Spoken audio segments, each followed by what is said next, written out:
The stars around Kepler 442 had never seen so many warships in one place. Thousands of vessels filled the dark space, their lights blinking like angry fireflies. Each ship belonged to one of 5 great powers, and each power wanted the same thing: the precious gravitonium hidden beneath the surface of Hadron Prime. Admiral Velthor stood on the bridge of his massive crystal ship, watching the tactical display with growing concern. His Zephyrian fleet sparkled like cut diamonds against the black void, but they were not alone. The Korathi Empire had brought their living ships that pulsed with organic rhythms. The Nexari Collective maintained perfect formations with mathematical precision. Swarms of insect-like Thickmer vessels darted between the larger ships like silver schools of fish. And somewhere in the darkness, the ancient Voidborn waited with their ships made of pure shadow and energy. "Status report," Velthar commanded, his crystalline fingers drumming against the command console. His aide, a younger Zephyrian with nervous energy crackling around his transparent skin, checked his instruments. "All fleets holding position, Admiral." The Korathi refused to move from the northern approach. "The Nexari have calculated 17 different ways to attack us. The Necamor are getting restless, and the Voidborn." He paused, his voice dropping. To a whisper, "They just wait and watch." Velthar nodded grimly. This standoff could not last much longer. Someone would make the first move soon, and when they did, this peaceful system would become a graveyard. The gravitonium deposits on Hadron Prime were worth a fortune, but they might cost thousands of lives to claim. The gravitonium was special, a rare mineral that could power faster than light travel for centuries. Each faction had spent months traveling here after the discovery. Each had brought their finest ships and bravest warriors. None were willing to leave empty-handed. "Sir, the Korathi are moving," the aide reported suddenly. On the display, the biomechanical warships of the Korathi Empire shifted their formation slightly. It was a small movement, but in space combat, small movements often preceded big explosions. Velthar felt his crew tense around him. "All ships, prepare for," he began, but was interrupted by the ship's proximity alarms. "Long-range sensors detect a new contact, Admiral," his sensor operator called out. "Single vessel approaching from the outer system." Velthar frowned. Another player entering this dangerous game? Size and configuration? "Small, sir. Smaller than most of our frigates. Unknown design pattern. Hull composition is ... strange. I cannot identify the materials." "Are they broadcasting identification?" "Yes, Admiral. They identify as the human vessel Resilience. They are requesting passage to Hadron Prime." A strange silence fell over the bridge. Velthor had heard whispers of humans in old stories, but he had always assumed they were myths. It's just another species that had risen and fallen in the galaxy's long history. "Tell them to state their business or withdraw immediately," Velthor ordered. The communications officer worked at his station. For a moment, then looked up with confusion. "Sir," they responded immediately. "Captain says his name is Duhyan Kim. Earth Expeditionary Force. He claims they have legitimate business here, and requests that we stand aside." Velthor almost laughed. Single small ship demanding that. 5 massive fleets move out of the way? The audacity was remarkable, if foolish. "Open a channel to all fleet commanders," he commanded. Within moments, the faces of his counterparts appeared on his screen. The scarred Korathi war leader Bruthan, the collective consciousness speaking through Nexari Unit Prime, the chittering Nekmer Queen voice, and the shifting shadow that represented the Voidborn Elder. "You've all detected the approaching vessel," Velthor began. "A single ship claiming to represent something called humans. I suggest we present a united front. Whatever they want, they can wait until we resolve." "Our own dispute?" War Leader Bruthan's organic face twisted in what might have been agreement. "One ship against thousands. Let them come. We will deal with them quickly if they interfere." But Nexari Unit Prime seemed troubled. Accessing historical databases, cross-referencing species designation human. Multiple entries found, but data seems incomplete. The Vecmer Queen voice clicked and buzzed in her alien language before switching to Galactic Common. Old memories stir in the hive mind. Dangerous memories. Perhaps we should investigate before acting. The Voidborn Elder said nothing, but shadows seemed to deepen around his image. On his sensors, Velthar watched the human ship continue its steady approach. It made no aggressive moves, broadcast no threats, and showed no fear of the assembled armada. Its course was direct and purposeful, as if the thousands of warships simply did not exist. Something about that confidence made Velthar uneasy. In his long military career, he had learned to be wary of enemies who showed no fear, either had very good reasons for their confidence, or they were completely insane. Both possibilities were dangerous. The human ship grew larger on his screens, and Velthar made a decision that would change everything. Hail the human vessel directly. I want to speak with this Captain Kim myself. The communication channel opened with a soft chime, and Captain Duhayen, Kim's face appeared on Admiral Velthor's main screen. The human looked ordinary, dark hair, calm brown eyes, and a face that showed neither fear nor aggression. Behind him, Velthar could see a simple bridge with perhaps a dozen crew members working quietly at their stations. His system is under dispute, Velthar announced, trying to sound commanding. State your purpose here, Captain Kim. Kim's expression remained unchanged. There is no dispute, Admiral. Earth filed legitimate mining claims on this system 43 years ago. We are here to establish Research Station Hadron 1, as planned. Impossible, Velthar replied sharply. Our deep space surveys found no prior claims on this system.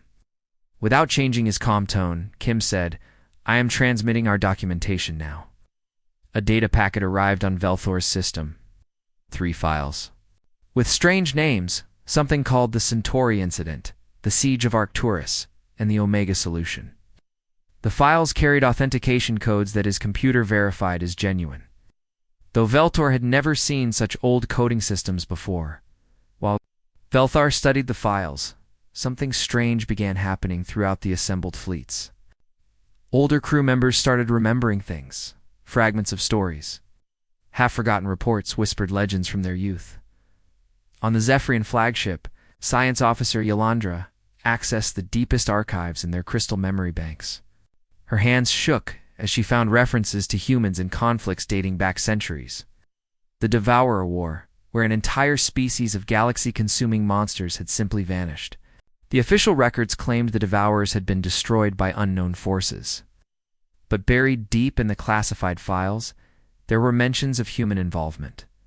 Aboard the Korathai bioship, War Leader Bruthen felt his oldest memories stirring. His grandfather had been a veteran of the Proxima Rebellion, a conflict that had threatened to tear apart 3 star systems. The rebellion had ended suddenly when a small group of human mercenaries arrived. Within days, the rebel leaders had surrendered, their cause abandoned. His grandfather had never explained how so few beings could end such a massive war so quickly.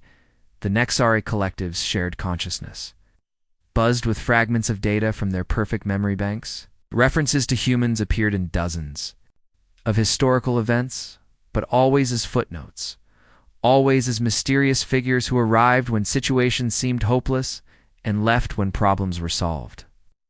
There were mentions of beings who had convinced the reality-warping architects to simply leave the galaxy.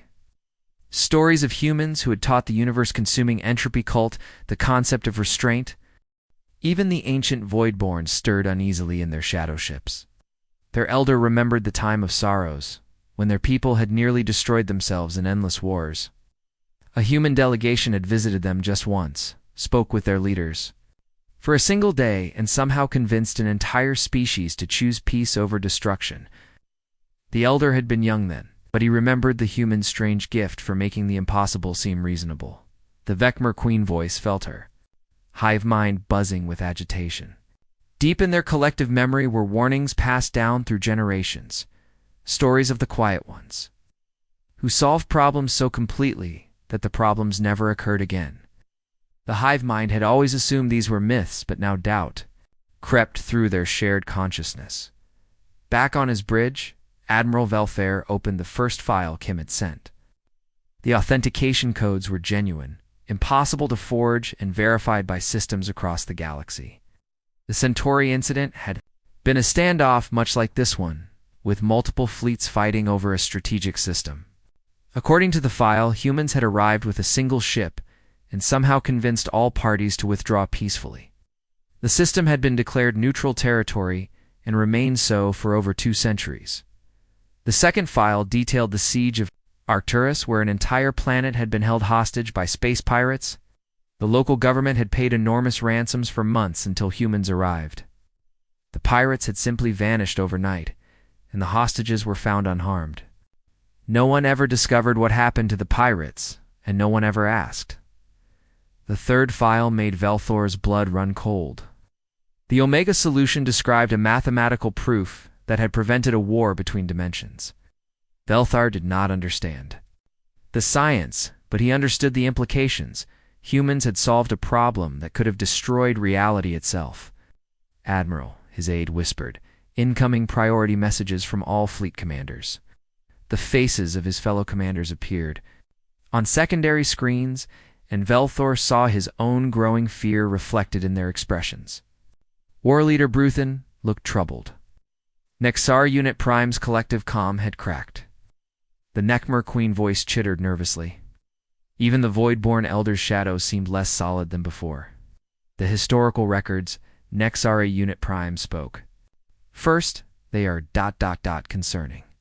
My warriors speak of old legends," War Leader Bruthen added, his scarred face grim. "At stories I thought were myths." Captain Kim waited patiently on the main screen while the alien commanders shared their growing unease. His crew continued their work behind him, calm and professional, as if 5 massive fleets posed no threat at all. That confidence, Velthor realized, was not arrogance. It was the certainty of beings who had solved impossible problems before and would do so again. The truth spread through the assembled fleets like wildfire through dry grass. Quantum-encrypted messages flew between ships as commanders shared their discoveries. The humans were not myths or legends. They were real. And they were the galaxy's most dangerous problem solvers. Admiral Velthor stared at his tactical display, watching thousands of green dots representing his allies and enemies. Suddenly, those numbers seemed much less impressive.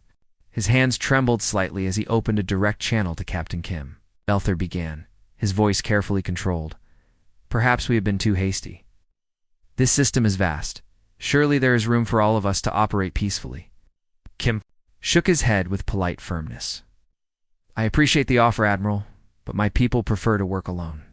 Besides, gravitonium becomes dangerously unstable when extracted in large quantities. This operation requires someone with proper experience." The words hit Velthar like a physical blow. Gravitonium unstable, the science officers had planned? To begin extraction immediately once they secured the system. He quickly activated his internal communication system. "Science Officer Yolandra, run immediate safety analysis on planned gravitonium extraction procedures," he ordered quietly. On the human ship, Chief Engineer Park Sujin looked up from her station with concern. "Captain, the gravitonium readings are much higher than our initial surveys suggested. If all these fleets tried to extract it at the same time..." "System-wide cascade failure," Captain Kim finished calmly. "How long before they figure it out?" "The smart ones probably already have," Park replied, watching her instruments carefully. Indeed, across the fleets, science officers were running emergency calculations. The Nexari Collective's mathematical minds worked faster than most, quickly determining that simultaneous extraction attempts would trigger a chain reaction. The gravitonium deposits were interconnected through the planet's core in ways their initial surveys had missed. Disturbing one deposit wrong could destabilize them all. War Leader Bruthen received his science team's report with growing horror. "You are telling me that our planned extraction could destroy the entire planet?" "Not just the planet, War Leader," his chief scientist replied nervously. "The chain reaction could spread through subspace. The entire system could become uninhabitable." Zilla. Conversations were happening throughout the fleets. The Zephyrians discovered their crystal-based extraction methods would resonate with the gravitonium in dangerous ways. The Dekmares swarm mining techniques could trigger microfractures that would spread like cracks in glass. Even the Voidborns, Energy absorption methods could destabilize the delicate balance of forces keeping the deposits stable. On his bridge, Admiral Velfair received Science Officer Yolandra's report with growing dread. "Are you certain of these calculations?" "Admiral, the humans are correct. This extraction requires precise techniques and careful timing. One mistake could turn this system into a gravitational anomaly that would be dangerous to navigate for centuries." Velthor looked back at Captain Kim's calm face on his screen. The human had known this from the beginning. While 5 great powers had rushed here to claim a prize, humans had taken the time to understand what they were claiming. "Captain Kim," Velthor said slowly, "your people have obviously studied this system more thoroughly than we have. Perhaps we should reconsider our presence here." Kim nodded respectfully. "That would be wise, Admiral. Gravitonium extraction is delicate work.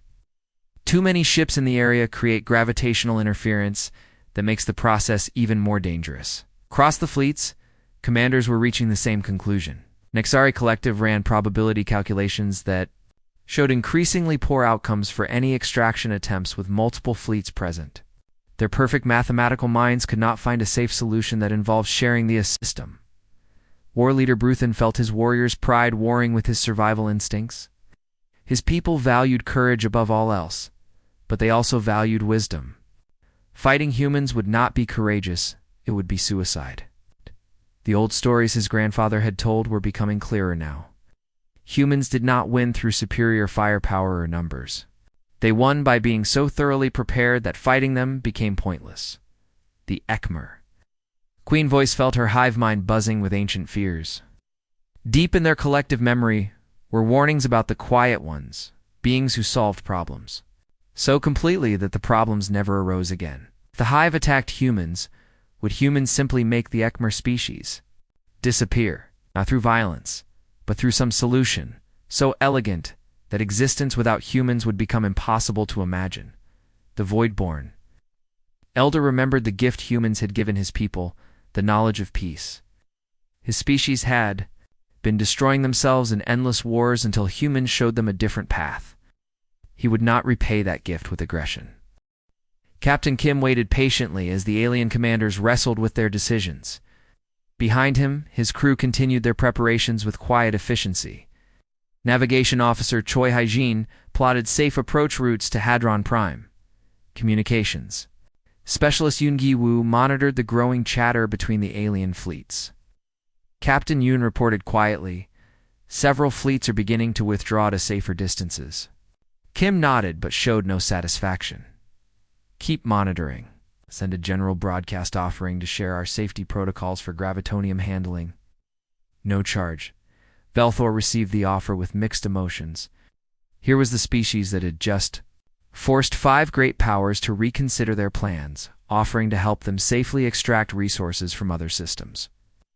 It was either the greatest act of generosity he had ever witnessed, or the most sophisticated form of psychological warfare ever deployed. Perhaps he realized there was no difference between the two. The first ships to leave were the Decamer swarms. Their hive mind reached a decision in seconds, a moment of perfect unity that rippled through thousands of insect vessels simultaneously.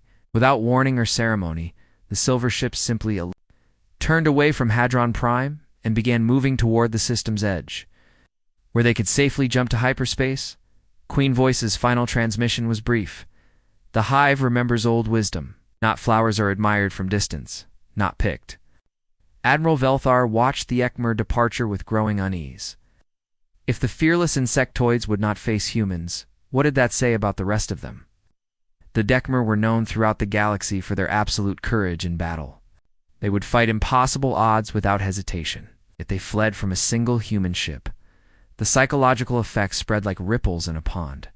Aboard the Nexari vessels, the collective shared consciousness ran endless probability calculations. Every simulation of combat with humans ended badly, not just defeat, but outcomes ranging from devastating losses to complete species extinction. The mathematics were clear and terrifying. Unit Prime's voice carried unusual emotion. When he addressed his fleet, probability of acceptable outcome approaches 0. The collective chooses tactical withdrawal. The Nexari ships moved with their characteristic precision, forming perfect geometric patterns as they retreated. Even in withdrawal, they maintained mathematical beauty. But their departure sent another shock through the remaining fleets. War leader Bruthen felt, his warrior's heart torn between duty and wisdom. The Karathi Empire had built its reputation on never backing down from a fight. Their biomechanical ships pulsed with aggressive energy, weapon systems charged and ready. But as old as veterans were sharing stories now, whispered tales of the few times Karathi warriors had encountered humans. War leader, his second-in-command, approached carefully. The elders speak of the Proxima campaign. They say humans do. Not fight wars, they end them. Bruthen's scarred face twisted with internal conflict. Are we to flee like frightened children? We are to choose our battles wisely, the veteran replied. True strength lies in knowing when not to fight. Humans have shown us a trap we nearly walked into. Honor demands we acknowledge a superior predator. The decision came hard, but it came. The Karathi bioships performed an ancient ritual, a warrior salute to a worthy opponent. Organic weapons powered down, and the living vessels began their slow turn away from the human ship.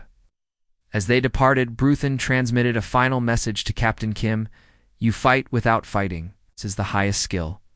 Captain Kim received the message with quiet respect and transmitted back. Safe travels, war leader. May your path lead to worthy challenges. The ancient Voidborn had watched empires rise and fall for millions of years. Their elder had seen species that conquered galaxies through force, and species that shaped reality through will. Humans were something different, beings who changed the universe through simple competence. They did not bend reality to their will. They understood reality so well that it seemed to cooperate with them. The shadow ships began to fade, their dark energy constructs dissolving like nightmares at dawn. The Voidborn departure was silent and mysterious, but their message was clear. Even beings who had mastered death itself knew when to step aside. Admiral Belthair found himself commanding the last remaining fleet. His crystal ships sparkled in Hadron Prime's light. But somehow they seemed fragile now, like expensive ornaments rather than instruments of war. Around him, his bridge crew waited for orders. But what orders could he give? He opened a final channel to Captain Kim. The human's face appeared on his screen, still calm, still professional. There was no triumph in his expression, no mockery of the defeated fleets. He looked like a man doing a job that needed doing. Captain Kim, Velthier said quietly, before I join the others in withdrawal, I must ask, what does humanity truly want from the galaxy? Kim considered the question carefully before answering. We want to solve interesting problems in peace, Admiral. Unfortunately, preventing species from fighting over resources they cannot safely extract has become one of our more frequent problems. The words hit Velthor like a revelation. Humans did not see this as a military victory or a territorial conquest. To them, it was just another engineering problem that needed solving. 5 great powers had assembled armadas to fight over a prize, and humans had simply shown them why fighting was unnecessary. One more question, Velthair continued. The gravitonium extraction, you truly intend to share your safety protocols? Of course, Kim replied without hesitation. Unsafe extraction. Methods endanger everyone in the sector. We will publish our findings once our research is complete. Velthair felt something he had never experienced before. Genuine awe at an alien species. Humans had not just defeated 5 fleets without firing a shot. They intended to help those same fleets safely extract resources elsewhere. It was either the greatest act of generosity in galactic history, or the most sophisticated demonstration of power ever witnessed. Within hours, the Kepler 442 system was nearly empty. Velthair's crystal ships made their own graceful departure, leaving only the small human vessel approaching Hadron Prime. On his tactical display, thousands of green dots faded away until only one remained, as his flagship jumped to hyperspace. Velthair realized he had witnessed something unprecedented, a war that ended before it began. Won by beings who refused to fight it, the silence that followed the departure of 5 massive fleets was almost peaceful. Captain Duhyan Kim stood on the bridge of the Resilience, watching Hadron Prime grow larger on their view screen. The planet looked ordinary, a brown and gray world with swirling clouds and deep oceans. Nothing about it suggested the incredible drama that had just played out in its orbit. "All clear, Captain," reported Navigation Officer Choi Haijin, her fingers dancing across her control panel. "No other vessels detected in the system. We have a clean approach to orbital insertion." Kim nodded and turned to his chief engineer. "Sujin, how are our station components?" Chief Engineer Park Sujin checked her displays with the same calm efficiency she had shown throughout the entire encounter. "All construction materials secure, Captain. Research Station Hadron 1 can be assembled and operational within 18 hours of orbital insertion." The Resilience was not a warship, despite what the alien fleets might have assumed. It was a research vessel, loaded with prefabricated station components, scientific equipment, and a small crew of specialists. The 12 people aboard represented some of Earth's best minds in gravitonium research, but they were scientists and engineers, not soldiers. Dr. Lee Minho, the mission's chief scientist, looked up from his geological surveys. "Captain, the gravitonium deposits are even richer than our initial probes suggested. The extraction will be delicate work, but the potential applications." He paused, his excitement barely contained. "This could advance our faster-than-light technology by decades." "Just remember the safety protocols," Kim reminded him gently. "We did not send away 5 fleets just to blow ourselves up with careless extraction methods." Communications specialist Yoon Gi-woo turned from her station with a slight smile. "Captain, we are receiving messages from the departed fleets. They are requesting copies of our safety protocols."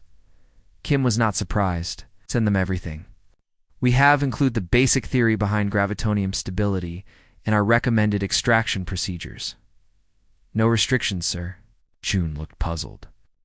Should we not keep some advantage for ourselves?" "Knowledge shared is knowledge multiplied," Kim replied, settling into his captain's chair. "Besides, unsafe gravitonium extraction anywhere in the galaxy could affect subspace in ways we do not fully understand yet. Better to have everyone doing it correctly." The Resilience slipped into orbit around Hadron Prime with practiced ease. Within hours, the crew began deploying Research Station Hadron 1. Robotic assemblers worked alongside human technicians to construct a modest orbital platform. It was nothing like the massive military stations other species might have built, just a simple, efficient facility designed for scientific research. Dr. Lee Minho supervised the first gravitonium extraction with careful attention to every detail. The mineral came up in small, carefully controlled quantities, each sample immediately placed in specially designed containment fields. The process was slow and methodical, nothing like the large-scale mining operations the alien fleets had planned. "Inhibitor fields are stable," he reported to Captain Kim. "Extraction proceeding normally. At this rate, we will have enough material for our quantum navigation experiments within 6 months." Kim nodded, watching the work proceed. Through the station's viewports, Hadron Prime turned slowly below them, peaceful and unmarked by conflict. It was hard to believe that just days ago, this system had been on the edge of the largest space battle in recent galactic history. Captain Yoon called from her communications station. Coming message from Admiral Velfora of the Zephyrian Fleet. Kim accepted the transmission. Velfora's crystalline face appeared on the screen, looking somehow different than before. Less arrogant, more thoughtful. "Captain Kim," Velthor began formally, "my science officers have reviewed your safety protocols. We had no idea how dangerous our planned extraction methods were. May have saved thousands of lives by warning us. Science advances through shared knowledge," Admiral Kim replied simply. "We're pleased we could help." "There is something else," Velthor continued, his voice carrying new respect. "The other fleet commanders and I have been discussing the situation. We have decided to establish a new protocol for disputed systems. Before any military action, we will conduct proper scientific surveys and consider all safety factors." Smiled slightly. "That sounds like wisdom, Admiral." After the transmission ended, Chief Engineer Park Soo-jin approached Kim with a thoughtful expression. "Captain, those fleets could have fought us. They had overwhelming numbers," Kim considered the question seriously. "They could have tried, Soo-jin?" But they understood something important. What was that? When humans solve a problem, we solve it completely. Those commanders were smart enough to recognize that fighting us would not just mean losing a battle. It would mean having the fundamental reasons for the conflict eliminated entirely. Park nodded slowly. So they withdrew because they knew we would find a way to make the whole dispute pointless? Exactly. Why fight over resources when you can learn to extract them safely from 1,000 other systems? Why risk war when you can achieve your goals through cooperation? Across the galaxy, news of the Kepler 442 incident spread quickly. The story grew in the telling. 5 great fleets turned away by a single human ship. Some versions made it sound like a military victory. Others described it as brilliant diplomacy. A few got close to the truth, that humans had simply shown everyone a better way to solve their problems. The mining rights dispute resolved itself through a series of diplomatic agreements. Each faction found alternative resource sources carefully, avoiding any systems where humans might have interests.